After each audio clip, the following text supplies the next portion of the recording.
시어머니는 내가 출장 간 사이 내 딸의 방을 화투방으로 만들었다. 딸 자식은 소파에서 자면 되지. 나는 시어머니와 싸우지도 소란을 피우지도 않고 조용히 딸을 데리고 친정으로 갔다. 2달 후 남편에게서 전화가 걸려왔다. 엄마가 경찰서에 잡혀갔어. 제발 빨리 돌아와줘. 안녕하세요. 여러분의 아침과 저녁을 함께하는 글의 책갈피입니다. 문자를 프리즘 삼아 성장의 혼란과 깨달음을 비추고 이야기를 배삼아 가보지 못한 인생의 항해를 떠나봅니다. 오늘 공유할 이야기는 다음과 같습니다. 내 이름은 서지혜, 결혼 5년 차에 4살 된 딸아이, 오아린의 엄마다. 지금 나는 지친 몸을 이끌고 여행 가방을 끈 채 원래 내 딸 아린이의 방이었던 문 앞에 서 있다. 온몸의 피가 순간적으로 멎었다가 머리끝으로 역류한 뒤 다음 순간 차갑게 식어버리는 기분이었다. 일주일간의 출장, 승진과 연봉 인상이 걸려있어 시댁에서 당당하게 허리 펴고 살 수 있게 해줄 중요한 프로젝트였다. 나는 사흘밤을 꼬박 세워가며 예정보다 하루 일찍 임무를 완수하고 집으로 향했다. 화살처럼 빠른 귀가였다. 내가 가장 사랑하는 2사람, 아린이와 남편 진우에게 깜짝 선물을 해주고 싶었다. 아린이가 그토록 갖고 싶어하던 엘사 공주 드레스를 샀고 진우가 오랫동안 노래를 부르던 한정판 운동화도 챙겼다. 그러나 눈앞의 광경은 얼음 조각을 섞은 찬물을 정수리부터 끼얹는 듯했다. 집으로 돌아온 모든 열정을 꺼뜨리고 뼛속까지 시린 한기와 억눌린 분노만이 남았다. 이곳이 어디 동심과 햇살이 가득했던 내 딸의 분홍색 성이란 말인가? 벽에 붙어있던 별과 달 모양 벽지는 거칠게 뜯겨나가 얼룩덜룩한 벽면을 드러내고 있었다. 캐노피가 달린 내 딸의 공주 침대는 온데간데 없고 그 자리에는 담배꽁초 자국으로 얼룩진 짙은 녹색의 낡은 화투상이 놓여 있었다. 바닥에는 눈이 아플 정도로 저렴해 보이는 일회용 비닐 돗자리가 깔려 있었다. 원래 인형들로 가득했던 구석에는 이제 접이식 의자 몇 개가 놓여 있었다. 공기 중에는 싸구려 담배와 땅콩 껍질, 땀 냄새가 뒤섞인 역겨운 냄새가 진동했다. 내가 딸을 위해 고심해서 고른 책상은 벽구석으로 밀려나 있었고 그 위에는 화투패 몇 벌과 더러운 재떨이 몇 개가 어지럽게 쌓여 있었다.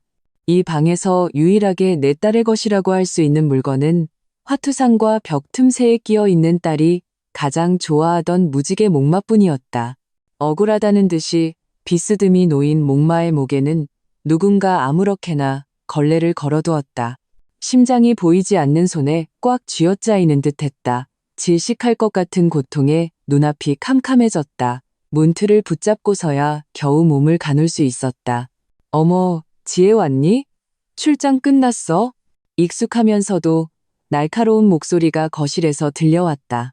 천천히 고개를 돌리자 시어머니 장미숙 여사가 화려한 보라색 실크 블라우스를 입고 손에는 땅콩 한 줌을 쥔 채 거실 소파에 앉아 있었다.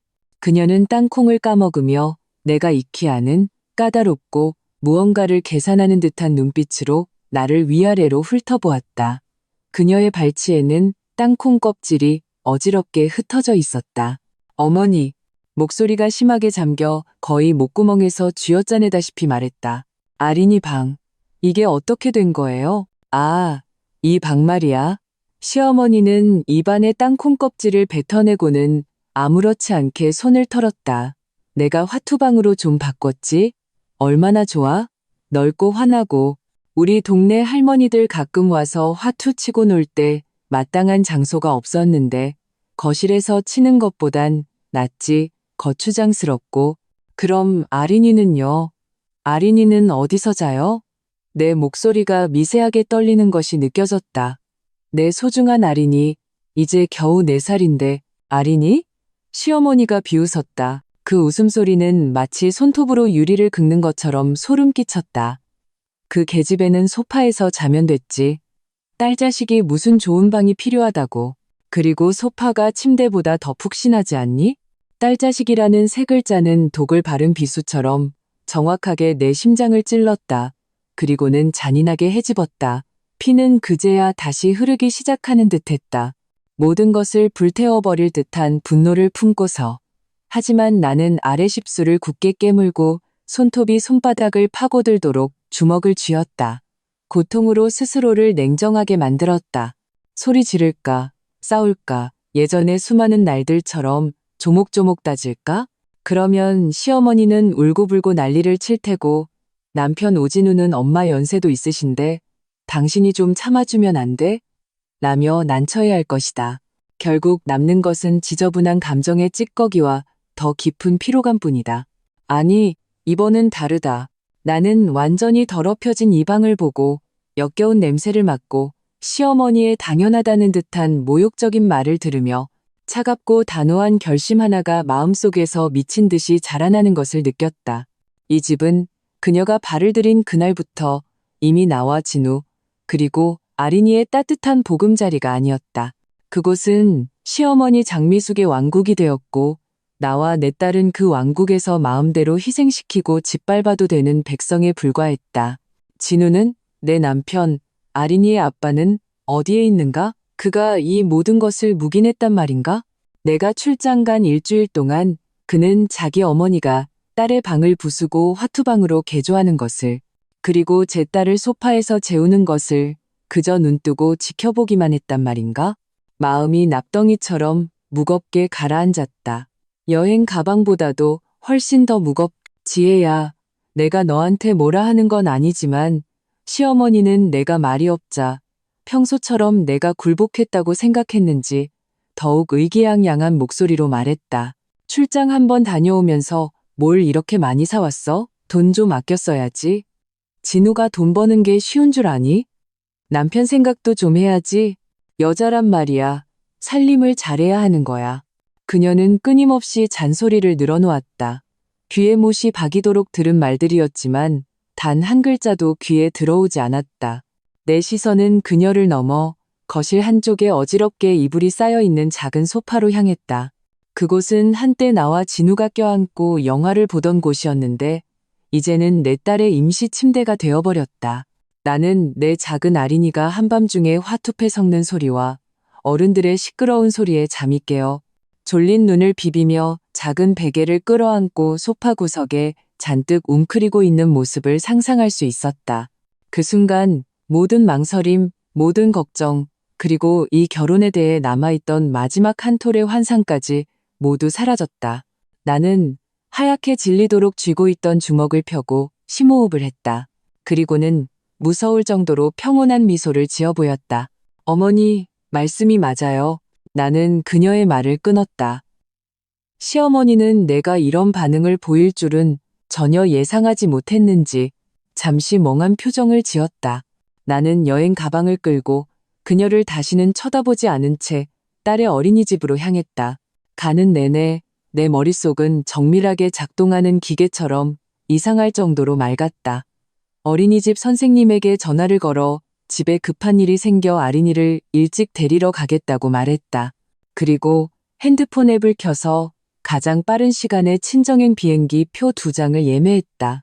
아린이를 만났을 때 아이는 행복한 작은 새처럼 내 품에 뛰어들었다. 엄마, 드디어 왔구나. 아린이가 엄마 정말 보고 싶었어요. 나는 아이의 따뜻하고 부드러운 작은 몸을 꼭 껴안았다. 눈가가 뜨거워졌지만 억지로 참아냈다. 울면 안 돼. 적어도 지금은 내 딸에게는 강하고 냉정한 엄마가 필요하다. 아가, 엄마도 우리 아린이 보고 싶었어? 엄마랑 외할머니 댁에 놀러 갈까? 외할머니 깜짝 놀라게 해드리자. 내가 부드럽게 말했다. 정말요? 와, 신난다. 큰 비행기 탈 수 있어요? 아린이가 신나서 손뼉을 쳤다. 물론이지. 나는 집으로 돌아가지 않고 아린이를 데리고 곧장 공항으로 갔다. 공항으로 가는 택시 안에서 진우에게서 카카오톡 메시지가 왔다. 자기야, 집에 도착했어? 프로젝트는 잘 끝났고 고생 많았어. 저녁에 뭐 먹고 싶어? 내가 해줄게. 나는 온기 가득한 이 메시지를 보며 마음속에 아무런 파동도 느끼지 못했다. 오직 황량한 냉소만이 가득했다. 이제 와서 다정한 남편 역할을 하려는 건가? 내 딸이 집에서 쫓겨나다시피 했을 때 그는 어디에 있었나? 나는 바로 답장했다. 아린이 데리고 잠시 친정에 가 있을게. 찾지 마. 그리고 곧바로 빗발치듯 걸려오는 그의 전화를 무시하고 핸드폰을 꺼버렸다. 2시간 후 나와 아린이는 이미 남쪽으로 향하는 비행기 안에 앉아 있었다. 창밖으로 점점 작아지는 도시의 윤곽을 보며 나는 단지 지리적으로 그 집이라고 불리던 곳에서 멀어지는 것뿐만 아니라 심리적으로도 그 기형적인 결혼 관계에 대한 마지막 미련을 완전히 끊어내고 있다는 것을 알았다. 오진호, 장미숙, 당신들은 나 서지혜가 그저 참고 견디기만 하는 사람이라고 생각했지? 내 딸은 아무렇게나 다뤄도 되는 딸 자식이라고 생각했지? 좋아. 이 연극은 이제 막 시작됐을 뿐이야. 나는 싸우지도 소란을 피우지도 않을 거야. 하지만 당신들에게 진짜 대가가 무엇인지 똑똑히 알려주겠어. 비행기가 상승하여 구름 속으로 들어갔다. 나는 딸의 손을 꼭 잡고 창밖의 눈부신 햇살을 바라보았다. 나의 후퇴는 결코 약해서가 아니었다. 한때는 이 가정을 소중히 여겼기 때문이었다. 하지만 이제 당신들이 내 마지막 방어선을 친히 무너뜨렸으니 나만의 방식으로 나와 내 딸의 모든 것을 되찾는 것을 원망하지 마라. 기대해. 진짜 쇼는 이제부터니까. 비행기가 착륙하고 핸드폰을 켜자 부재중 전화와 메시지 알림이 폭죽처럼 터져나왔다. 거의 핸드폰이 멈출 지경이었다. 수십 통의 오진우에게서 온 전화 외에도 내가 황태호라고 저장해둔 번호, 즉 시어머니 장미숙에게서 온 전화도 몇 통 있었다. 나는 모든 알림을 무시하고 엄마에게만 메시지를 보냈다. 엄마, 나 아린이 데리고 내려왔어. 방금 공항 도착했고 곧 집에 갈게. 그리고 다시 데이터 네트워크를 꺼버렸다. 세상이 순식간에 조용해졌다. 딸의 부드러운 작은 손을 잡고 고향의 축축하고 따뜻한 공기를 마시자 북쪽의 그 집에서 쌓였던 차가움과 억압감이 조금은 씻겨나가는 듯했다. 엄마, 외할머니 집.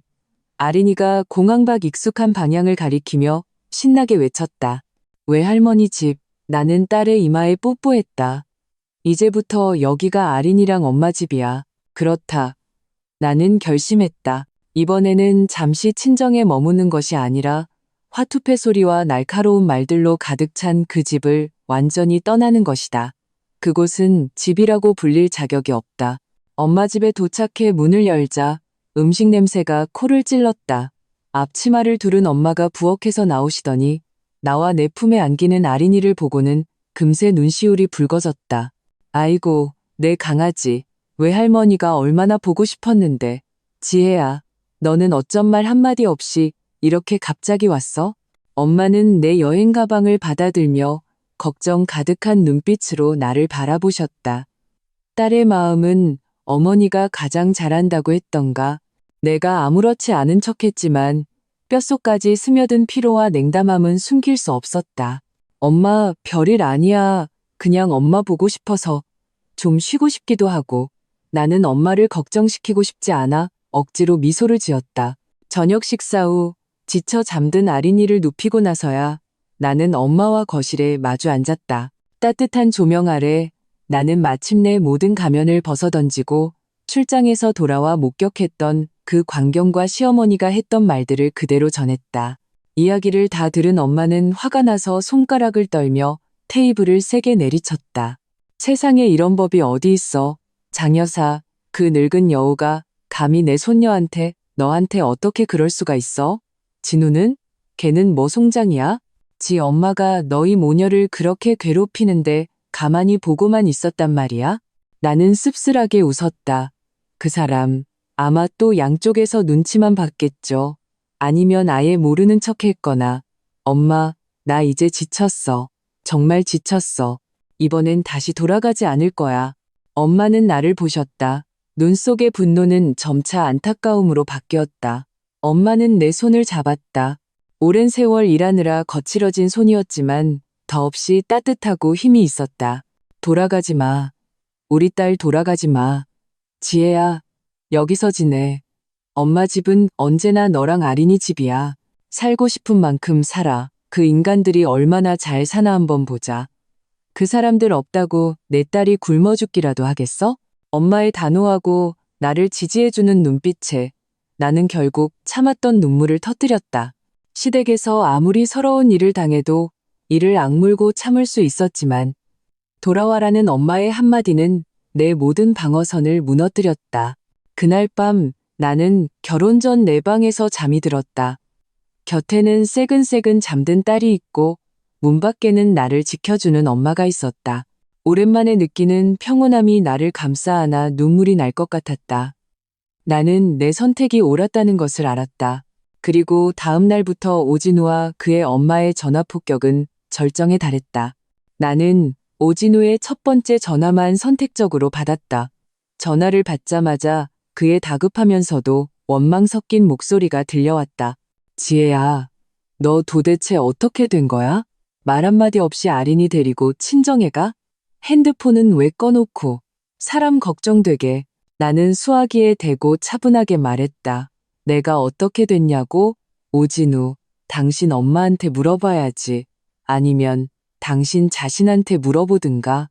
그는 잠시 머뭇거리더니 목소리를 낮췄다. 자기야, 엄마가 아린이 방 바꾼 거 나도 좀 심했다고 생각해. 하지만 엄마도 좋은 뜻으로 그러신 거야. 친척들이나 친구들 오면 놀 장소가 필요하니까. 연세가 있으셔서 생각이 옛날 분이시잖아. 당신이 좀 이해해줘. 그리고 아린이는 아직 어린데 소파에서 며칠 자는 게 뭐 대수라고. 소파가 얼마나 푹신한데? 좀 심했다. 생각이 옛날 분이시다. 소파에서 며칠 자는 게 뭐 대수라고. 나는 그의 말을 되뇌었다. 목소리가 얼음장처럼 차가워졌다. 오진우, 걔는 당신 딸이야. 이제 겨우 4살이라고. 당신 엄마랑 당신 눈에는 그냥 아무렇게나 취급하고 좀 서럽게 해도 괜찮은 딸 자식일 뿐이야. 그렇지? 아니야, 그런 뜻이 아니잖아. 무슨 딸 자식이야. 엄마가 그냥 해본 소리지. 그걸 또 그렇게 진지하게 받아들여? 오진우가 서둘러 변명했다. 자기야, 속상한 거 알아. 내가 엄마 대신 사과할게. 됐지? 아린이 데리고 얼른 돌아와. 우리 제대로 얘기하자. 당신이 이렇게 가버리니까 엄마도 화나시고 집안이 엉망이야. 집안이 엉망이라고? 나는 거의 실소를 터뜨릴 뻔했다. 당신들 밥 해주고 빨래 해줄 사람이 없어서, 아니면 화투방에 차, 시중들 시녀가 없어서? 오진우, 당신은 당신 화투상이랑 잘 살아봐. 나와 아린이는 딸 자식이 있어야 할 곳에 잘 있을 테니까 아주 좋아.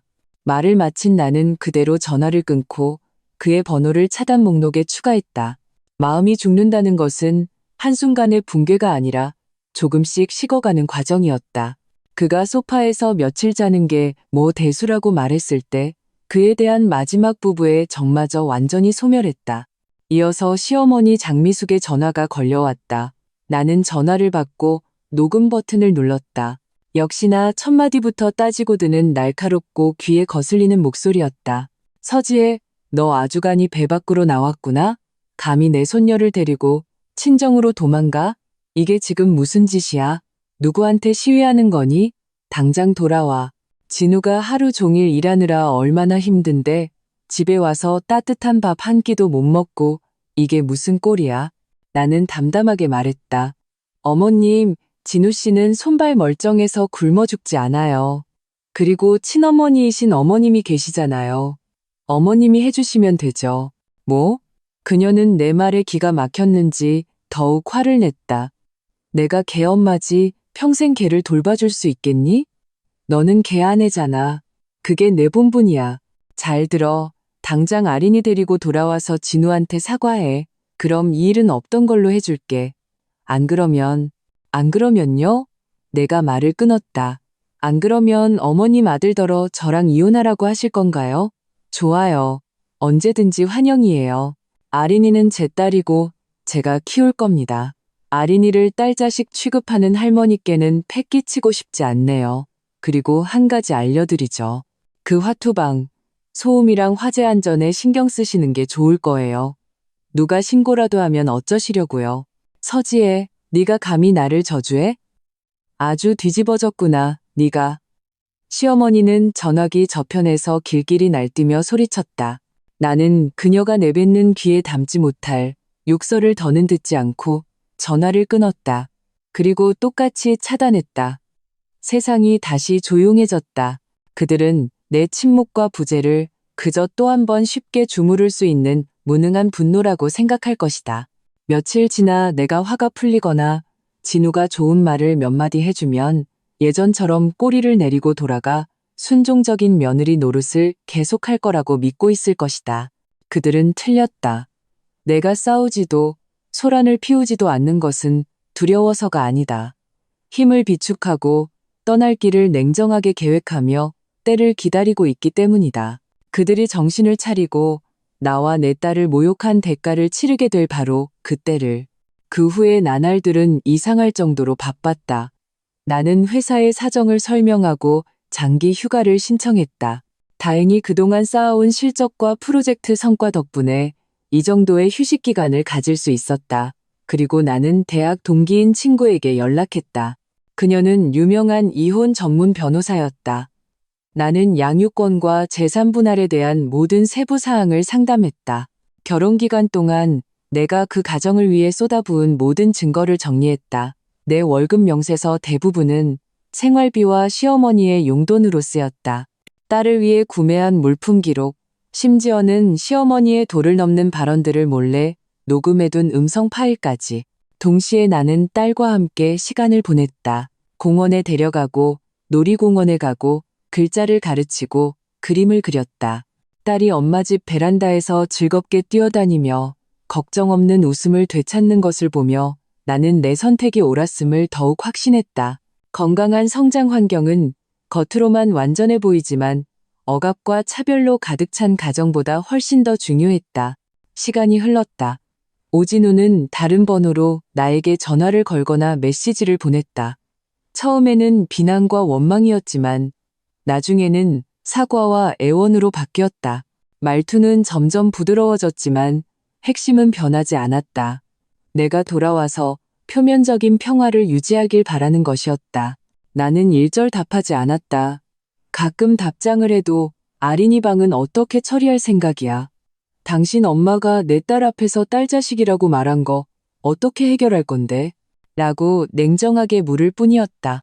그는 항상 핵심을 피하거나 당신들 돌아오면 얘기하자 혹은 엄마한테는 내가 말할게. 근데 연세가 많으셔서 고치기 힘드시니까 당신이 좀 참아라고 말했다. 그런 대화를 나눌 때마다 이미 차갑게 식어버린 내 마음을 망치가 내리치는 것 같았다. 마음은 더욱 단단해졌다. 그러는 동안 오진우와 같은 아파트에 사는 직장 동료를 통해 간간히 소식을 들었다. 시어머니의 화투방이 아주 성황리에 운영되고 있으며 매일같이 담배 연기가 자욱하고 시끄러워서 이웃들의 원성이 자자하다는 것. 이미 관리사무소에 민원이 여러 번 들어갔다는 이야기도 들었다. 또 오진우가 최근 회사에서 무슨 문제가 생겼는지 상태가 아주 안 좋다는 소식도 있었다. 나는 아무런 감정의 동요 없이 들었다. 심지어 약간 웃음이 나기도 했다. 봐, 내가 없으니 그들의 세상이 더 나아지기는커녕 나의 인내로 가려져 있던 균열이 드러나기 시작하지 않았는가. 벌써부터 못 견디겠다고? 진짜 폭풍은 아직 시작도 안 했는데 나는 어둠 속에 숨어있는 암사자처럼 끈기 있게 상처를 핥고 발톱을 갈며 내가 떠나온 그 영역이 내가 예상한 혼란 속으로 서서히 빠져드는 것을 냉정하게 지켜보았다. 나는 그들이 오래 버티지 못할 것을 알았다. 특히 영원히 어른이 되지 못하고 의존에 익숙한 남편 오진우는 더더욱. 역시나 내가 떠난 지 정확히 2달이 지난 어느 날 밤 내 핸드폰이 울렸다. 화면에는 낯선 지역 번호가 떠 있었지만 끝자리가 어딘가 익숙했다. 오진우의 직장 동료 번호인 것 같았다. 나는 통화 버튼을 눌렀지만 먼저 입을 열지는 않았다. 전화기 저편에서 오진우의 울음 섞인 겁에 질려 거의 횡설수설하는 목소리가 들려왔다. 지혜야, 자기야, 나야, 진우, 큰일 났어. 엄마가 큰일 났어. 빨리 돌아와줘. 제발, 제발 돌아와줘. 나 혼자서는 정말 감당이 안 돼. 오진우의 목소리는 보이지 않는 손에 목이 졸린 듯했다. 내가 한 번도 들어본 적 없는 완전한 공포와 절망이 담겨 있었다. 더는 내 앞에서 항상 약간의 짜증과 당연함을 담고 있던 남편도 아니었고 자기 엄마 앞에서 주눅 들어 있던 아들도 아니었다. 갑작스러운 재앙에 무너져 내린 정신 나간 남자일 뿐이었다. 지혜야, 말 좀 해봐. 제발 빨리 돌아와. 엄마가 경찰에 잡혀갔어. 그는 거의 통곡하기 시작했다. 배경에서는 시끄러운 사람들의 목소리와 희미한 경찰 사이렌 소리가 들려왔다. 아무래도 경찰서에서 전화를 했거나 주변에 경찰이 있는 듯했다. 내 심장은 평온했고 심지어 입가에는 차가운 미소가 걸렸다. 하지만 나는 말없이 듣기만 했다. 오랫동안 기다려온 연극의 개막을 감상하듯이 그 화투방 때문에 오진우가 횡설수설하며 계속 울부짖었다. 누가 상습 도박으로 신고했어. 판돈이 엄청 크다고? 경찰이 와서 사람들 다 잡아갔어. 엄마가 주최자라서 죄가 제일 크대. 구속될 수도 있고 징역 살 수도 있대. 지혜야, 어떻게? 아는 사람들한테 다 전화해봤는데 소용이 없어. 아버지는 지방에 계셔서 금방 못 오시고 나 혼자서는 정말 안 되겠어. 상습 도박, 거액의 판돈, 구속, 징역 이 단어들은 망치처럼 내리쳤지만 그 대상은 내가 아니라 그들이었다. 나는 장미숙 여사가 자신이 그토록 자랑스러워하던 화투방에서 경찰에게 끌려나갈 때에 그 당황하고 아마도 바닥에 드러누워 발버둥 쳤을 꼴사나운 모습을 상상할 수 있었다. 그렇게 기세등등하지 않았나? 집에서는 자기가 왕이고 법도 자기를 어쩌지 못한다고 생각하지 않았나? 아, 나는 마침내 입을 열었다. 목소리는 날씨 이야기를 하듯 아무런 감정의 동요 없이 평온했다. 그래서요? 전화기 저편의 울음소리가 뚝 그쳤다. 내 짧은 대답에 할 말을 잃은 듯했다. 오진우는 내가 보일 수 있는 모든 반응을 상상했을 것이다. 분노에 찬 비난, 다급한 질문, 심지어는 마음 약해져서 건네는 위로까지. 하지만 이렇게 남의 일처럼 냉담한 그래서요? 는 결코 아니었을 것이다. 그는 믿을 수 없다는 듯 말을 더듬었다. 지혜야, 우리 엄마잖아. 당신 시어머니라고. 지금 큰일이 났는데 경찰서에 잡혀 들어갔는데 어떻게 그렇게 태어날 수가 있어? 오진우, 내가 말을 끊었다. 말투는 여전히 평온했지만 반박할 수 없는 힘이 실려 있었다. 첫째, 당신 엄마가 내 딸 방을 화투방으로 만들고 내 딸 앞에서 딸 자식이라고 말했을 때, 그리고 당신이라는 아버지가 딸이 소파에서 자는 걸 묵인했을 때, 그분은 내 마음속에서 이미 시어머니가 아니었어. 둘째, 상습 도박은 불법이야. 성인으로서 알면서도 법을 어겼으면 그에 따른 법적 책임을 져야지. 그게 나랑 무슨 상관인데? 내가 왜 돌아가야 하는데? 서지혜, 너 어떻게 그렇게 독할 수가 있어? 부부 사이에 정이라는 게 있잖아. 엄마가 1000번만번 잘못했어도 지금 이렇게 어려울 때 부부의 정을 봐서라도 좀 도와주면 안 돼? 그의 말투는 애원에서 비난으로 바뀌었다. 전형적인 내가 하면 로맨스식의 억지가 섞여 있었다. 부부의 정? 나는 비웃었다. 그 웃음소리에는 조롱이 가득했다. 오진우, 우리 사이에 아직 정이 남아있다고 생각해? 그 정은 당신 엄마가 당신 딸을 모욕했을 때 반이 사라졌고, 당신이 당신 딸이 소파에서 자도 괜찮다고 생각했을 때 완전히 사라졌어. 이제 와서 나한테 정을 운운하는 거 우습지 않아? 나는 잠시 말을 멈췄다가 냉정하다 못해 잔인한 어조로 말을 이었다. 도와주는 건 더더욱 불가능해. 나는 변호사도 아니고 경찰서장도 아니야. 내가 돌아가서 뭘 할 수 있는데? 당신 따라서 경찰서 가서 같이 울어주기라도 할까? 아니면 경찰한테 죄송합니다. 우리 시어머니가 도박판을 벌이긴 했지만 연세가 많으시니 한번 봐주세요. 라고 말할까? 그게 가능하다고 생각해? 하지만 당신 아는 사람 많잖아. 어떻게든 방법 좀 생각해봐. 당신 그 친구, 큰 로펌 변호사라며. 그 친구한테 부탁해서 어떻게든 손 좀 써서 엄마 먼저 빼내자. 돈은 얼마가 들든 상관없어. 오진우는 완전히 이성을 잃고 닥치는 대로 매달리기 시작했다. 이것이 바로 오진우다. 문제가 생기면 정면으로 부딪혀 책임을 지려 하지 않고 뒷배를 찾거나 편법을 쓰거나 다른 사람에게 문제를 떠넘기려 한다. 예전에는 그 다른 사람이 보통 나였다. 진우 씨, 나는 한숨을 쉬었다. 이번에는 진심 어린 연민이 조금 섞여 있었다. 그가 아니라 과거에 몇 번이고 그의 뒤치다꺼리를 해주었던 나 자신에 대한 연민이었다. 법은 장난이 아니야. 당신 엄마는 형사 범죄 혐의를 받고 있는 거지. 이웃 간의 다툼이 아니라고. 누구를 찾아도 소용없어. 변호사가 할 수 있는 일도 법의 테두리 안에서 변호하고 가명을 위해 노력하는 거지. 당신 엄마를 빼내는 게 아니야. 그리고 내가 왜 내 인맥을 동원해서 내 딸을 모욕한 사람을 도와줘야 하는데? 내가 미쳤다고 생각해? 서지혜, 우리 엄마라고. 그는 거의 절규했다. 꼭 그렇게 매정하게 굴어야겠어? 아린이를 위해서라도, 이 가정을 위해서라도. 아린이 얘기 꺼내지 마. 가정이란 말도. 내 목소리가 갑자기 높아졌다.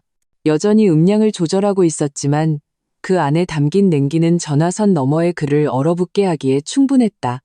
오진우, 똑똑히 들어. 당신 엄마가 딸 자식이라는 세 글자를 내뱉었을 때부터, 당신이 아린이가 소파에서 자는 걸 묵인한 그 순간부터 당신들의 그곳은 더 이상 나와 아린이의 집이 아니었어. 아린이는 자기를 딸 자식 취급하는 할머니도 옳고 그름을 분간 못하는 아빠도 필요 없어. 내가 지금 가장 후회하는 건 더 일찍 그 오염된 곳에서 아린이를 데리고 나오지 않은 거야. 전화기 저편은 죽음 같은 침묵에 빠졌다. 오진우의 거칠고 절망적인 숨소리만 들려왔다. 나는 심호흡을 하며 마음속에서 들끓는 복잡한 감정을 억누르고 마지막 인내심을 다해 말했다. 오진우, 당신은 성인 남자고 당신 엄마의 아들이야. 지금 엄마한테 일이 생겼으면 당신이 해야 할 일은 냉정을 되찾고 경찰 조사에 적극적으로 협조하면서 제대로 된 형사 전문 변호사를 선임하는 거야. 머리 없는 파리처럼 여기저기 전화해서 애원하는 게 아니라, 특히 나한테는 전화하면 안 되지. 나는 아린이 돌보느라 바빠. 당신 울음소리 들어줄 시간 없어. 말을 마친 나는 그에게 더 이상 말할 기회를 주지 않고 바로 전화를 끊었다. 그리고 그 번호 역시 차단 목록에 추가했다. 핸드폰을 내려놓고 창가로 걸어갔다. 창밖의 남쪽 작은 도시의 고요한 밤 풍경은 내 머릿속에 그려지는 북쪽 그 집의 아수라장과 선명한 대조를 이루었다.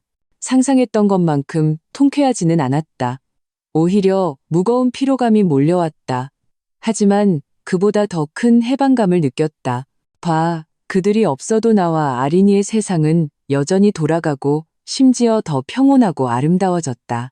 반면 그들은 그저 공짜 가사 도우미와 감정 쓰레기통, 그리고 허울뿐인 체면을 잃었을 뿐인데 순식간에 혼란과 위기에 빠졌다.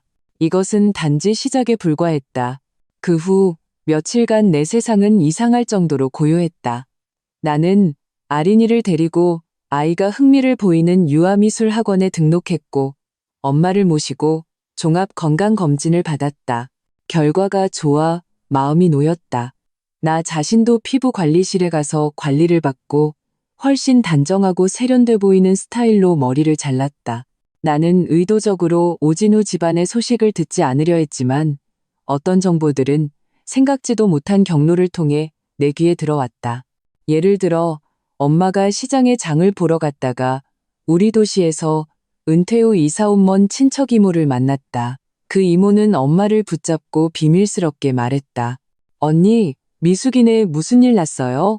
듣자 하니 원래 살던 동네 이웃들 말이 걔가 하던 화투방. 누가 신고해서 잡혀 들어갔다던데 판돈이 꽤 커서 징역 살지도 모른대요.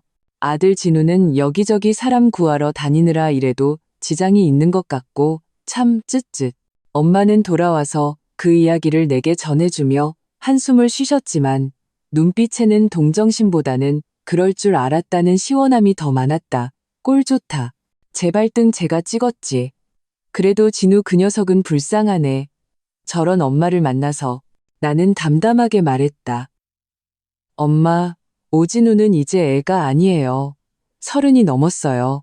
아들로서 그동안 엄마를 방치했으니 오늘 같은 결과가 온 거고 남편이자 아버지로서는 완전히 실격이에요.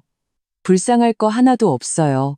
엄마는 나를 한번 보시더니 결국 고개를 끄덕이셨다. 내 말이 맞다. 내가 생각이 낡았어. 늘 10개의 절을 허무는 것보다 한 쌍의 부부를 깨뜨리는 게 더 나쁘다고 생각했는데 지금 보니 그런 집은 아린이 성장에 정말 안 좋겠어. 네가 알아서 결정해. 엄마는 무조건 내 편이야. 나는 엄마의 손을 꼭 잡았다. 마음이 따뜻해졌다. 그렇다. 나에게는 가장 든든한 버팀목이 있었다. 이틀이 더 지났을 때 대학 동기인 변호사 친구 김유진에게서 전화가 왔다. 그녀의 목소리에는 약간의 흥분과 그럴 줄 알았다는 듯한 기색이 섞여 있었다. 지혜야, 네, 전 시어머니 사건 생각보다 시끄럽네. 유진이가 전화기 너머에서 말했다. 우리 법조계에도 소문이 쫙 퍼졌어. 증거가 아주 확실하대. 현장에서 압수된 판돈만 해도 거의 1억 건에 장부 기록까지 나왔다더라. 주최자 신분은 빼도 박도 못해. 아마 최소 3년은 나올 거야. 그리고 조사 과정에서 예전에 소액 도박으로 행정 처분받은 기록까지 나왔대. 이번엔 상습범이라 죄질이 아주 안 좋게 됐어. 나는 조용히 들었다. 마음속에는 아무런 파동도 일지 않았다. 장 여사가 화투를 좋아하고 약간의 내기를 즐긴다는 것은 알고 있었다.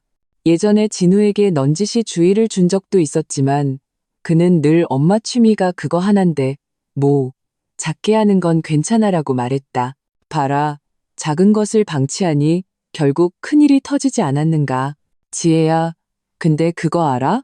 유진이가 목소리를 낮추며 가십을 전하는 듯한 즐거움으로 말했다. 오진우가 오늘 우리 로펌에 찾아왔더라. 나한테 자기 엄마 변호를 맡아달라고.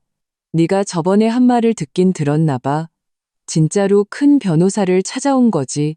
꼬리말이 아니더라.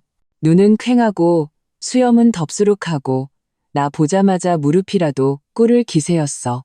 나는 그 장면을 상상할 수 있었다. 오진우는 외모에 신경을 많이 쓰는 편이었는데 엄마 일 때문에 이제는 기본적인 체면조차 차릴 여유가 없었을 것이다. 그래서 어떻게 했어? 내가 물었다. 당연히 문전박대했지? 유진이가 당연하다는 듯 말했다. 너랑 내 사이를 떠나서 걔네 엄마 사건은 사실관계가 명확하고 증거가 확실해서 변호할 여지가 거의 없어. 기껏해야 죄를 인정하는 태도로 몇 달 감형받는 정도지. 이런 사건은 힘만 들고 내 평판만 깎아먹는다고. 그래서 난처하다고 딱 잘라 거절했어. 그때 걔 표정 정말 볼만했다니까. 나는 오진우가 희망이 무너졌을 때의 절망적인 모습을 떠올릴 수 있었다. 그는 의존에 익숙했다. 예전에는 생활에 자질구레한 일들을 나에게 의존했고 이제 큰일이 닥치니 자신이 의지할 수 있는 인맥과 자원이 얼마나 빈약한지 깨달았을 것이다. 그리고 지혜야, 유진이의 목소리가 진지해졌다. 내가 알기로는 오진훈의 회사에서도 소문을 들은 것 같아. 최근에 집안일 때문에 결근도 잦고 업무 상태도 엉망이라서 중요한 프로젝트 하나를 망쳤다고 하더라. 걔네 같은 반반, 공기업 성격의 회사는 평판이나 안정성을 제일 중시하잖아. 아마 걔도 순탄치 않을 거야. 일에 지장이 생겼다는 것은 조금 의외였지만 생각해보니 그럴 만도 했다. 오진우는 본질적으로 과보호 속에서 자라 스트레스에 매우 약한 사람이었다. 시어머니의 일은 그의 정신세계의 기둥 하나를 뽑아버린 것과 같았다. 거기에 습관적인 회피와 의존적인 성격까지 더해졌으니 직장에서 문제가 생기는 것은 거의 필연적이었다. 이것이 연쇄 반응이라는 걸까? 나는 유진이에게 고마움을 표하고 이혼 소송 준비를 다시 한번 확인했다. 그녀는 이미 소장을 작성 중이며 나와 아린이의 권리를 최대한 보장할 것이라고 말했다. 특히 시어머니 일로 인해 오진우의 경제 상황이 변할 가능성에 대비해 관련 조항을 설계해 두었다고 했다. 전화를 끊고 나는 카펫 위에서 퍼즐을 맞추는데 열중하고 있는 딸을 바라보았다. 창문으로 들어온 햇살이 아이의 보송보송한 머리카락 위로 쏟아져 따뜻한 후광처럼 보였다. 오진우가 엄마 집 아파트 아래에 나타난 것은 보슬비가 추적추적 내리던 어느 황혼역이었다. 시어머니가 잡혀간 지 거의 일주일이 지났을 때였다. 나는 그를 만나지 않았다. 심지어 집으로 올라오게 하지도 않았다. 장을 보고 돌아오시던 엄마가 아파트 입구에서 그와 마주친 것이었다. 엄마가 전화로 내게 말할 때 목소리는 복잡한 감정으로 가득했다. 지혜야, 진우가 아래에 와 있어. 완전히 넋이 나간 사람처럼 비를 쫄딱 맞고 있네. 수염은 덥수룩하고 눈은 퀭하고 정말 불쌍해 보여. 너를 만나고 싶대.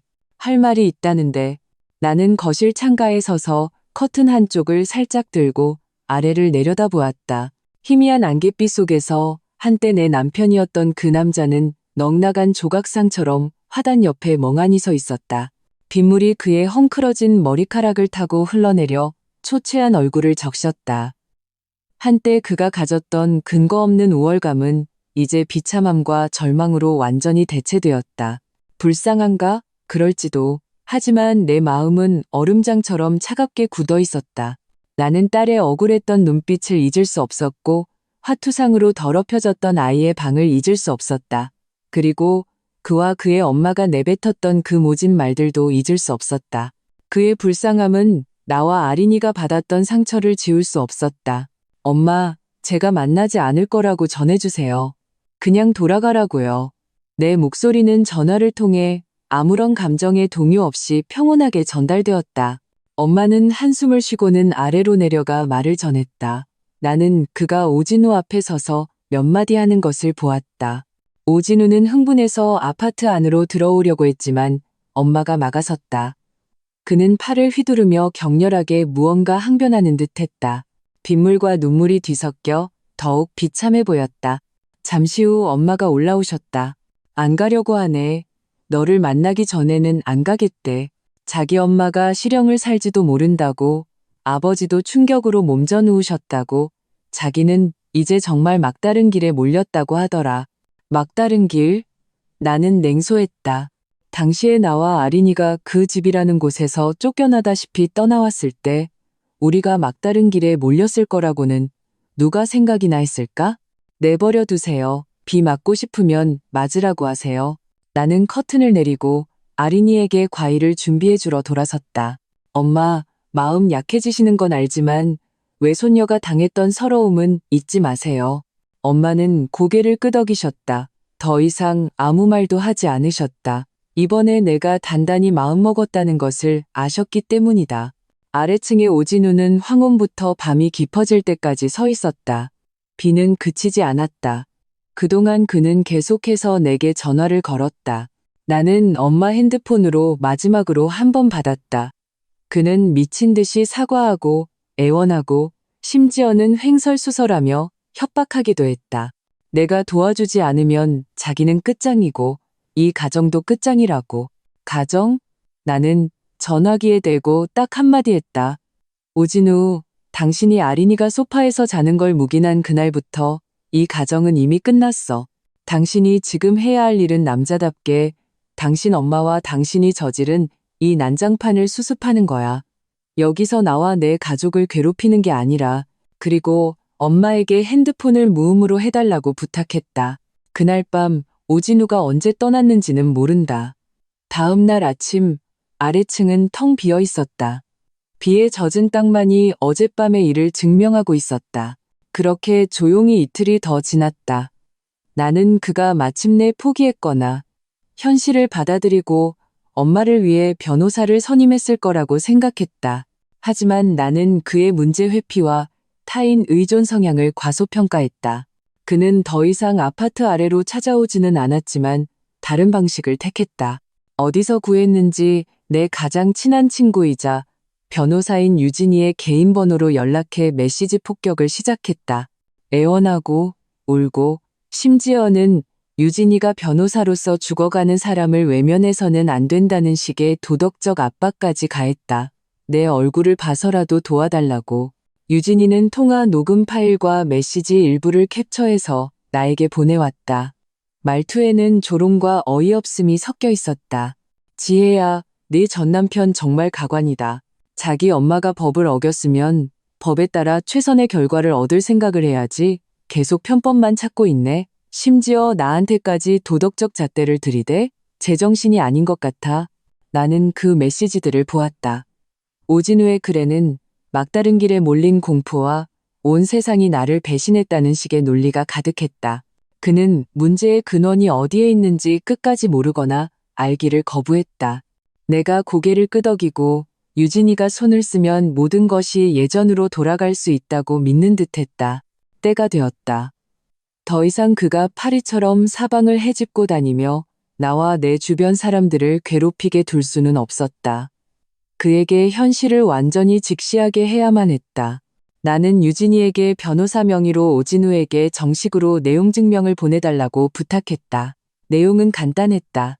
나는 김유진 변호사를 선임하여 오진우와의 이혼 절차를 진행하기로 했음을 정식으로 통보한다. 오진우의 현재 가정에 중대한 변화가 생겼고 경제적 문제가 연관될 수 있으므로 양측은 조속히 이혼, 재산 분할, 그리고 딸의 양육권 문제에 대해 협의할 것을 권고한다. 첨부 파일로는 이혼 합의서 초안을 보냈다. 핵심 조항은 다음과 같았다. 딸 오아린의 양육권은 내가 갖는다. 오진우는 매달 상당액의 양육비를 지급해야 한다. 유진이는 그의 소득과 법적 상한선을 고려해 최대 금액으로 책정했다. 현재 결혼 기간 중 취득한 부동산, 우리의 신혼집은 시어머니가 오랫동안 함께 살았지만 등기부상 명의는 나와 오진우 공동명의이므로 나와 딸에 대한 무과실 보상 차원에서 내 소유로 한다. 예금은 절반씩 분할한다. 오진우와 그의 가족이 모든 형태의 괴롭힘을 중단할 것을 엄중히 요구하며 이를 어길 시 법적 조치를 취할 것임을 명시한다. 이 합의서는 가혹하리만큼 냉정했다. 유진이가 전화로 내게 말했다. 지혜야, 조건이 너무 까다로워 보일 수 있다는 거 알아. 특히 지금 개 상황에서는. 하지만 이건 협상 전략이야. 먼저 우리에게 가장 유리한 조건을 제시해서 주도권을 잡는 거지. 그리고 반드시 아픔을 줘야 해. 그래야 걔가 정신 차리고 너에 대한 환상을 완전히 끊어낼 수 있어. 나는 이해했다. 내가 원하던 것이 바로 이것이었다. 그를 죽이려는 게 아니라 나와 아린이가 그의 부속품이 아니라는 것을, 우리의 부재에는 대가가 따른다는 것을 깨닫게 하려는 것이었다. 그와 그의 엄마가 심은 쓴 열매는 그들 스스로 삼켜야만 했다. 합의서를 보낸 그날 오후 오진우의 전화가 다시 미친 듯이 엄마 핸드폰으로 걸려왔다. 이번에 그의 목소리는 애원이 아니라 충격과 분노, 그리고 믿을 수 없다는 감정으로 가득했다. 서지혜, 이게 무슨 뜻이야? 이혼 합의서? 집도 네가 갖고 양육비도 그렇게 많이 달라고? 너 지금 불난 집에 부채질하는 거야? 우리 엄마는 아직 안에 계시고 아버지는 충격으로 쓰러지셨고 나는 직장도 잃게 생겼는데 이렇게 나를 죽이려고 드는 거야? 그는 수화기에 대고 포효했다. 나는 그가 소리치는 것을 다 듣고 나서야 차갑게 입을 열었다. 오진우, 합의서 똑바로 읽어봐. 이건 불난 집에 부채질하는 게 아니라 나와 아린이가 받아야 할 당연한 보상이야. 당신 엄마 일, 당신 직장 일, 그건 당신이 해결해야 할 문제지. 나와는 상관없어. 서명하든 말든 당신 자유야. 안 하면 법정에서 보자고. 판사님이 공정하게 판결해 주실 거라고 믿어. 그리고 당신이 내 변호사를 괴롭힌 행동, 이미 증거 다 남겨뒀어. 이게 마지막 경고야. 서지혜, 너 정말 독하다. 정말 독해. 그의 목소리는 쉬어 있었고 울음과 증오가 섞여 있었다. 네가 이렇게 피도 눈물도 없는 여자인 줄은 정말 몰랐다. 피도 눈물도 없다고? 나는 비웃었다. 당신들이 내 딸을 소파에서 재우고 딸 자식이라고 부른 것에 비하면 나는 이미 충분히 자비롭다고 생각하는데. 오진우, 어른은 자기 선택에 책임을 져야 해. 당신은 방임을 선택했고 당신 엄마는 그 결과를 책임져야 하는 거야. 나는 내 딸을 보호하기로 선택했고 그래서 이게 결과야. 나는 더 이상 그와 무의미한 언쟁을 벌이지 않고 바로 전화를 끊었다. 나는 알았다. 이 차가운 합의서는 날카로운 칼처럼 나와 그 사이의 마지막 가능성을 완전히 베어버렸고 얼음물처럼 그의 마지막 비현실적인 환상을 꺼뜨렸을 것이다. 그는 분노하고 저주하고 내가 위기 때 등을 돌렸다고 생각할지도 모른다. 하지만 그게 무슨 상관인가? 이혼 합의서가 눈앞에 놓이자 오진우는 예상대로 길길이 날뛰었다. 내가 불난 집에 부채질하고 위기 때 등을 돌렸다고 비난했다. 그는 서명을 거부하며 시간을 끌려 했다. 어쩌면 내가 마음이 약해지거나 상황이 반전되기를 환상하고 있었을지도 모른다. 안타깝게도 그의 환상은 깨질 운명이었다. 나는 그에게 숨 돌릴 틈을 주지 않았다. 유진이의 신속한 처리 덕분에 이혼 소송은 곧바로 제기되었다. 우리가 별거한 지 2달이 넘었고 부부관계가 파탄난 증거가 충분했으며 오진우 어머니의 형사사건과 내가 제출한 시어머니의 장기적인 언어폭력 녹음 등 아이의 성장에 불리한 증거들이 더해져 법정의 분위기는 명백히 나에게 유리했다. 재판날 오진우는 혼자 왔다. 그는 몸에 맞지 않는 낡은 정장을 입고 있었고 머리는 헝클어졌으며 눈빛은 불안했다. 예전의 당당함은 온데간데 없었다. 그는 법정에서 내가 사소한 일로 과민 반응을 보였고 어머니는 잠시 실수했을 뿐이며 자신은 여전히 이 가정을 소중히 여긴다고 변론하려 했었다. 하지만 그의 말은 창백하고 무력했다. 유진이의 논리정연하고 증거가 확실한 진술 앞에서 그의 변론은 우습고 초라해 보일 뿐이었다. 그는 심지어 감정에 호소하려 했다. 붉어진 눈시울로 판사에게 말했다. 판사님, 제가 잘못했습니다. 예전에 지혜와 아이의 감정을 무시했습니다. 하지만 이제는 정말 잘못했다는 것을 압니다. 저희 어머니도 벌을 받았습니다. 제발 한 번만 더 기회를 주십시오. 저는 이혼하고 싶지 않습니다. 아린이에게는 온전한 가정이 필요합니다. 엄숙한 표정의 중년 여성 판사는 안경을 고쳐 쓰고 오진우를 바라보았다. 그녀의 목소리는 평온했지만 반박할 수 없는 힘이 실려 있었다. 피고, 법정은 사실과 법률에 근거하여 판결합니다. 원고가 제출한 증거에 따르면 부부관계는 이미 파탄났으며 고부 갈등이 심각하여 자녀의 성장에 부정적인 영향을 미쳤습니다. 피고 어머니의 행위, 그리고 그 과정에서 피고의 방관은 혼인 파탄의 중요한 원인입니다. 감정은 장난이 아니며 잘못은 잘못했다는 말 한마디로 되돌릴 수 있는 것이 아닙니다. 최종적으로 판결은 거의 우리의 요구를 모두 받아들였다. 이혼을 허가한다. 딸 오아린의 양육권은 내가 갖는다. 오진우는 아린이가 성인이 될 때까지 매월 양육비를 지급해야 하며 금액은 그가 실직하더라도 이전 소득 수준을 기준으로 산정된다. 유진이가 조항에 엄격한 구속장치를 설정해 두었다. 혼인기간 중 취득한 부동산, 즉 우리의 신혼집은 내 소유로 한다. 오진우가 현재 안정적인 수입이 없고 어머니의 변호사 비용 일부를 부담해야 하는 점을 고려하여 다른 예금은 절반으로 분할한 후 그가 받는 부분은 대부분 관련 채무를 상환하는 데 쓰여 거의 남지 않게 되었다. 오진우는 면접교섭권을 갖지만 사전에 약속을 잡아야 하고 아린이가 그의 가정에 부정적인 영향을 받지 않도록 내가 반드시 동석해야 한다. 법봉이 내려쳐지고 모든 것이 결정되었다. 오진우는 척추가 뽑힌 사람처럼 피고석에 주저앉았다. 얼굴은 잿빛이었다. 그는 자신과 어머니의 끝없는 요구와 제멋대로인 상처가 결국 이렇게 참혹한 방식으로 자신에게 되돌아올 것이라고는 상상도 못했을 것이다. 그는 아내를 잃었고 딸의 직접적인 양육권을 잃었고 재산의 대부분을 잃었다. 직장은 위태롭고 어머니는 감옥에 갇혔다. 불과 몇 달 만에 그는 원만한 가정과 안정적인 직장을 가진 남자에서 모든 것을 잃은 사람이 되었다. 나는 판결문을 들고 있었다. 마음은 평온했다. 환희도 슬픔도 없었다. 오직 모든 것이 끝났다는 해방감만이 있었다. 나는 마침내 그 숨막히는 가정에서 완전히 벗어나 나와 내 딸을 위한 깨끗하고 자유로운 미래를 얻었다. 오진우 집안과의 악연이 거의 끝났다고 생각했을 때 예상치 못한 전화가 걸려왔다. 오진우의 아버지, 늘 지방에 계셔서 집안일에 거의 무관심했던 시아버지였다. 그의 목소리는 늙고 지쳐 있었고 애원이 섞여 있었다. 지혜야, 우리 집안이 너한테, 아린이한테 정말 미안하다. 미숙이는 자업자득이고 진우도 못난 놈이지. 내가 무슨 면목으로 너한테 부탁하겠냐마는 미숙이가 안 해서 몸이 많이 안 좋다.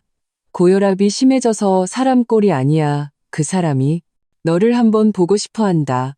너한테 미안하다고 말하고 싶대. 혹시 나는 잠시 침묵했다. 장미숙을 만나서 그녀의 참회를 듣는 것이 의미가 있을까? 하지만 결국 나는 가기로 했다. 용서하기 위해서가 아니라 한때 그토록 거만하고 나와 내 딸을 하찮게 여겼던 여자가 지금 어떤 모습인지 직접 보고 싶어서였다. 과거와 완벽하게 매듭을 짓기 위해서 구치소 병실에서 나는 장미숙을 만났다. 그녀는 수의를 입고 있었고 머리는 희끗희끗하고 헝클어져 있었으며 얼굴에는 초췌함과 병색이 가득했다. 한때 영리하고 늘 까다로웠던 그 눈은 이제 흐릿하고 생기가 없었으며 두려움과 후회로 가득 차 있었다. 불과 짧은 시간 만에 그녀는 20년은 늙어 보였다. 나를 보자 그녀는 몸을 일으키려 애썼다. 입술이 떨리더니 말보다 눈물이 먼저 흘렀다. 지혜야, 네가 왔구나. 그녀의 목소리는 쉬어 있었고 울음이 섞여 있었다. 내가 너한테 미안하다. 아린이한테는 더 미안하고 내가 사람이 아니었어. 내가 늙어서 정신이 나갔었나 봐. 아린이한테 그런 말을 하면 안 됐는데 내 친손녀인데 내가 그의 방을 뺏으면 안 됐는데 귀신에 씌었었나 봐. 그녀는 끊임없이 울며 후회하고 잠 못 이루고 아린이를 그리워한다고 참회했다. 그녀는 마침내 이 가정이 가정답게 유지될 수 있었던 것은 모두 내가 버티고 있었기 때문이라는 것을 깨달았다고 말했다. 예전에 나에게 그렇게 대한 것을 후회한다고 했다. 나는 조용히 들었다. 마음속에는 아무런 동요도 없었다. 이 참회는 너무 늦었다. 아린이의 방을 부수기 전에 상처 주는 말을 내뱉기 전에 그랬다면 혹시 소용이 있었을지도 모른다.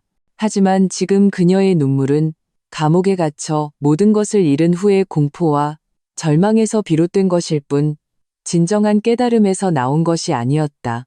어머님, 나는 아마도 마지막이 될 이 호칭을 썼다. 목소리는 담담했다. 모든 것은 이미 지나갔어요.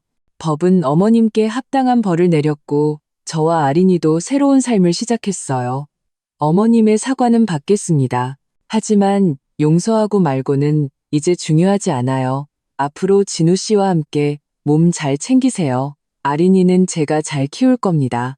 건강하고 행복하게 자랄 테니 그 점은 걱정하지 마세요. 그리고 더는 저희 삶을 방해하지 말아주세요.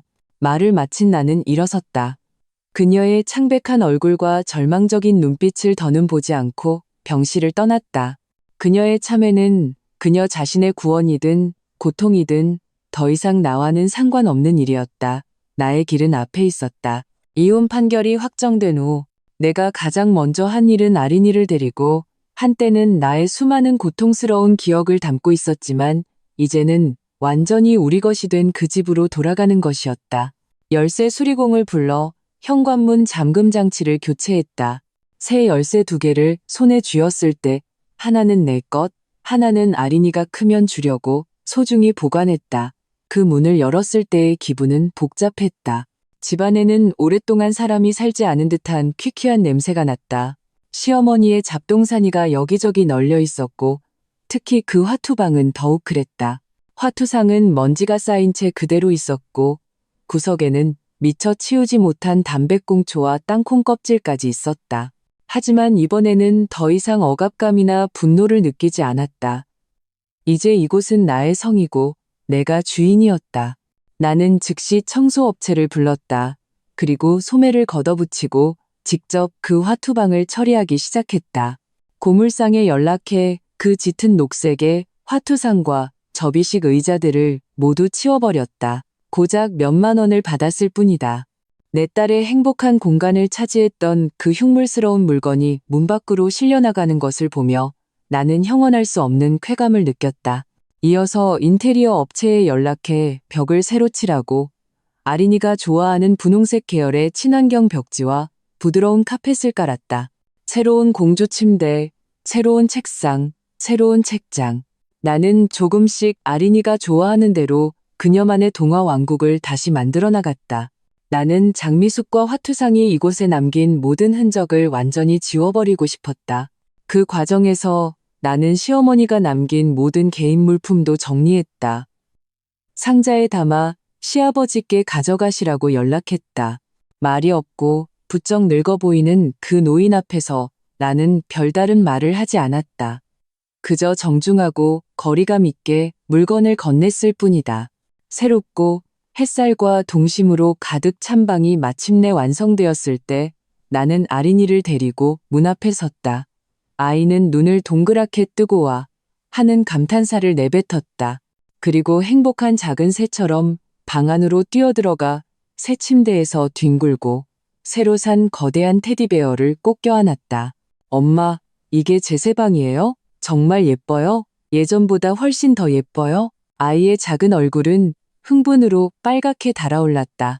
딸의 순수하고 만족스러운 미소를 보며 내가 그동안 했던 모든 일, 모든 인내와 투쟁, 그리고 결단이 같이 있었다고 느꼈다. 나는 아이를 안아 올려 뺨에 뽀뽀했다. 아가, 이게 내 방이야. 영원히 내 방일 거야. 이제 아무도 뺏으러 오지 않을 거야. 그럼 할머니는요? 할머니 화투상은 없어졌어요. 아린이가 고개를 갸웃하며 물었다. 할머니는 가야 할 곳에 가셨어. 이제 여기는 아린이랑 엄마만 있을 거야. 나는 부드럽게 말했다. 더 자세히 설명하지는 않았다. 아이는 아직 어렸다. 어른들의 추악한 세상사를 알 필요가 없었다. 아이는 그저 자신이 안전하고 사랑받고 있다는 것만 알면 되었다. 삶은 점차 제 궤도를 찾아갔다.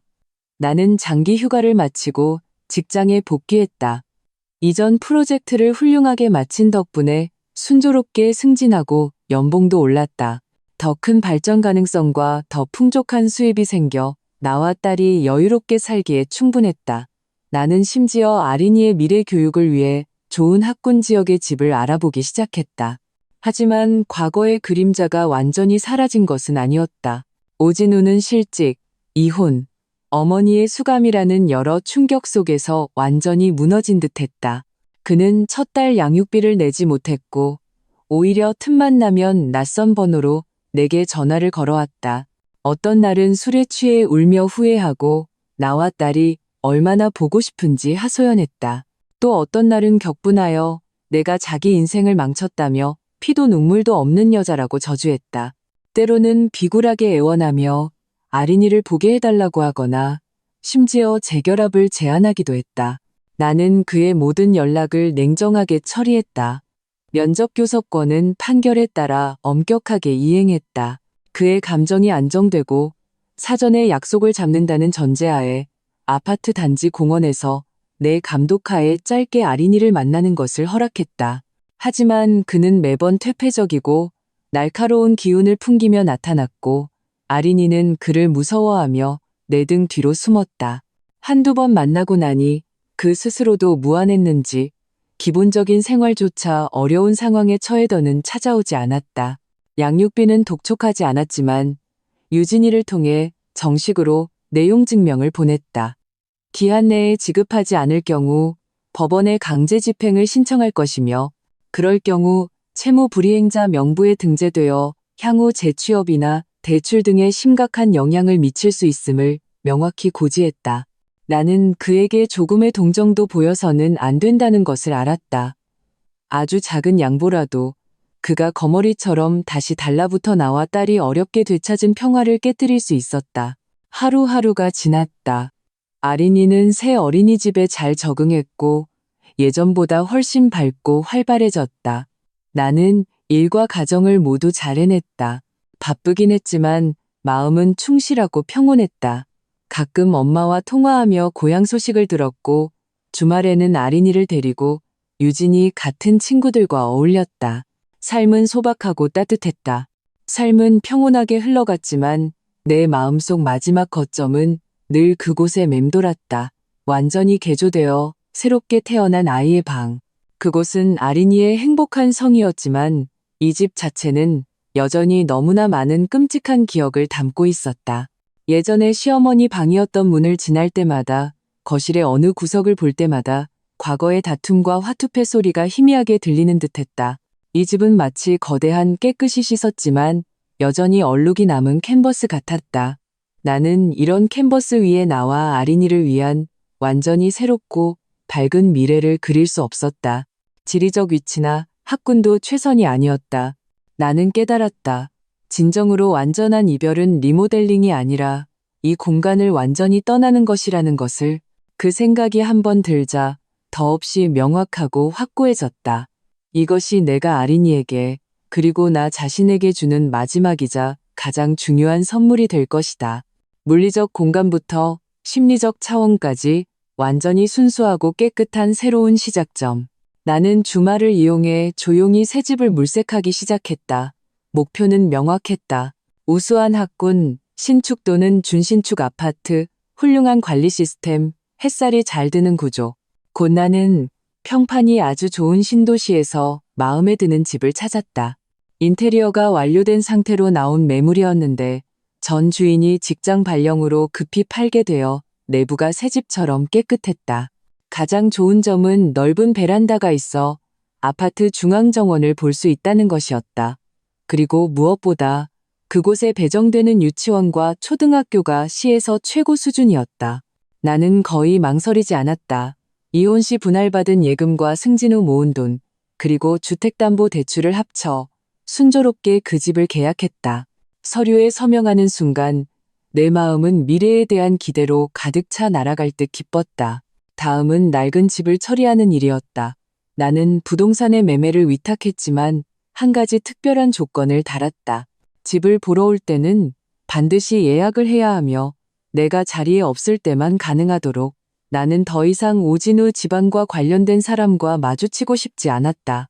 그럴 확률은 매우 낮았지만 그 공간에 다시 발을 들이거나 그곳의 공기를 다시 맡고 싶지도 않았다. 부동산은 전문적이었다. 곧 구매자를 찾았다. 결혼을 앞둔 젊은 커플이었는데 그들은 편리한 위치와 반듯한 구조를 마음에 들어했고 가격에도 만족했다. 계약서에 서명하던 날 나는 평온하게 내 이름을 적었다. 마치 나를 은근히 얽매고 있던 밧줄을 끊어내는 기분이었다. 이사하는 날은 햇살이 찬란했다. 이삿짐 센터를 불렀다. 나와 아린이의 짐은 사실 많지 않았다. 오진우 집안과 관련된 낡은 물건들은 대부분 과감하게 버리거나 기부했다. 우리는 오직 우리 모녀의 옷, 책, 아린이의 장난감, 그리고 나의 중요한 물품과 업무 자료들만 챙겼다. 마지막 짐이 차에 실렸을 때 나는 한때 집이었던 그 문 앞에 서서 마지막으로 거실과 부엌, 그리고 한때는 화투방이었지만 지금은 다시 아이 방이 된 그 방을 둘러보았다. 과거의 단편들이 주마등처럼 스쳐 지나갔다. 신혼 초의 달콤함은 짧고 흐릿했고 아린이를 임신했을 때의 기대감도 있었지만 그보다 더 많은 것은 억압, 다툼, 그리고 차가운 절망이었다. 그러나 이제 그 감정들은 더 이상 나를 흔들지 못했다. 그것들은 이 문 뒤에 갇혔고 곧 새로운 주인이 들어오면서 완전히 덮이고 잊힐 것이다. 엄마, 우리 새 집에 가는 거예요? 아린이가 내 손을 잡고 작은 얼굴을 들어 기대에 찬 목소리로 물었다. 응, 아가. 오직 너와 엄마만을 위한 완전히 새롭고 예쁜 집으로 가는 거야. 나는 허리를 굽혀 아이를 안아 올렸다. 그리고 낡은 문을 잠갔다. 상징적으로 과거를 잠그듯이 새 집에서의 첫날 밤, 나와 아린이는 햇살 냄새가 가득한 아이의 새 방에서 함께 잠들었다. 한 점의 불안도 없이 오직 충만한 안도감과 행복만이 있었다. 낡은 집의 잔금을 치르기 전날 낯선 번호로 전화가 걸려왔다. 전 시아버지였다. 그는 우물쭈물하며 오진우가 집을 판 사실을 알고 몹시 흥분해 있다고 혹시 나에게. 나는 그의 말이 끝나기를 기다리지 않고 냉정하게 말을 끊었다. 아버님, 집은 이미 팔렸고 법적 절차도 모두 끝났습니다. 저와 오진우 씨는 이혼했고 제 재산을 어떻게 처리하든 그 사람과는 무관합니다. 만약 이의가 있다면 법적 절차를 통해 해결하라고 전해주십시오. 그리고 다시는 저에게 연락하지 말라고도 전해주세요. 아린이를 위해서 각자 잘 지내고 서로 방해하지 않는 것이 최선의 결말입니다. 전화기 저편은 한동안 침묵했다. 마침내 긴 한숨 소리가 들려왔다. 알았다. 지혜야, 몸 조심해라. 전화를 끊고 나는 그 번호 역시 차단 목록에 추가했다. 나는 할 만큼 했다. 더 이상의 인연은 필요 없었다. 새 집으로 이사한 후 내가 가장 먼저 한 일은 아린이를 데리고 주민센터에 가서 정식으로 개명 신청을 하는 것이었다. 오늘부터 아이는 더 이상 오아린이 아니라 내 성을 따라 서은별이 되었다. 은별, 민신미도 밤하늘의 은빛 별처럼 귀하고 반짝이는 존재. 나는 내 딸이 과거의 불쾌한 그림자들을 잊고 찬란한 별처럼 빛나고 소중하며 사랑으로 가득 찬 인생을 살기를 바랐다. 작은 은별이는 새로운 주민등록 등본을 들고 자신의 새 이름을 보았다. 아직 그 의미를 완전히 이해하지는 못했지만 엄마의 행복한 미소를 보고는 같이 방긋 웃었다. 주민센터 문 앞에 서니 가을 햇살이 따스하게 우리를 비추었다. 나는 내 딸 서은별을 안고 전례 없는 가벼움과 자유를 느꼈다. 과거는 정말로 끝났다. 세월이 흘러 어느덧 3년이 지났다. 청명한 가을 주말, 나는 은별이를 데리고 새로 생긴 시립도서관 어린이 열람실에서 열리는 동화 구연회에 참석했다. 아이는 이제 초등학교 1학년이 되어 단정한 포니테일을 하고 깨끗하고 예쁜 교복을 입고 있었다. 아이는 다른 아이들 사이에 앉아 반짝이는 눈으로 선생님의 이야기를 듣고 때때로 작은 손을 들어 적극적으로 질문에 답했다. 아이는 자신감 넘치고 밝았으며 성적도 우수해 선생님과 친구들 사이에서 작은 태양으로 불렸다. 몇 년 전 이 밝고 행복한 소녀가 딸 자식이라 불리며 거실 소파 구석에 웅크리고 잠들었었다는 것을 누가 상상이나 할 수 있을까? 동화 구연회가 끝나고 은별이가 깡충깡충 뛰어서 내게 달려와 품에 안겼다. 엄마, 오늘 선생님이 들려주신 이야기 정말 재미있었어요. 저도 나중에 재미있는 이야기 많이 쓸 거예요. 나는 웃으며 아이를 끌어안았다. 그럼 우리 아가 하고 싶은 건 뭐든지 할 수 있어. 그때 내 핸드폰이 울렸다. 유진이었다. 그녀의 목소리에는 웃음기와 약간의 가십이 섞여 있었다. 지혜야, 어제 내가 누구 만났는지 알아? 누구? 오진우. 유진이가 말했다. 백화점에서 우연히 봤는데 하마터면 못 알아볼 뻔했어. 엄청 늙었더라. 초라해 보이고 별로 좋아 보이지 않는 여자랑 같이 있었는데 싸우는 것 같기도 하고 정말 꼬리말이 아니었어. 나는 아무런 감정에 동요 없이 들었다. 마치 멀고 낯선 사람의 소식을 듣는 것 같았다.